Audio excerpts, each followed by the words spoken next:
როგორ მუშაობს თქვა საქართველოს მთავრობა, როცა მას ესმის მუდმივად ყოველდღიურად განცხადებები, რომ ისინი არიან არალეგიტიმური. საქართველოს მთავრობა მუშაობს, გალბატონო ინგა, მიუხედავად იმისა, რომ ესეთი შეფასებები ესმის, იმიტომ რომ ესეთი შეფასებები ესმის დამარცხებული მხარისგან, დამარცხებული მხარე არის დაინტერესებული მხარე. მას ყოველთვის ექნება, ასე ვთქვათ, мотиваცია, რომ ილაპარაკოს ამასთან დაკავშირებით.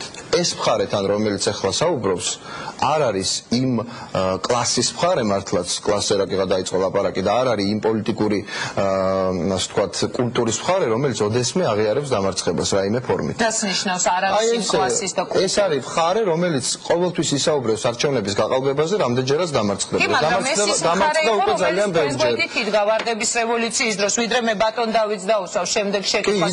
მაშინ არავის არ გაახსენდა იგივე სააკაშვილის გუნდში, რომ ეს არ იყო ეს მხარე. ეხლა ჩანს ძალიან კარგად, რომ ეს მხარე არის მხარე, რომელიც არის დაბალი პოლიტიკური კულტურის უბრალოდ და საუბრობს დამარცხებაზე მხოლოდ იმიტომ, რომ თვითონ დამარცხდა.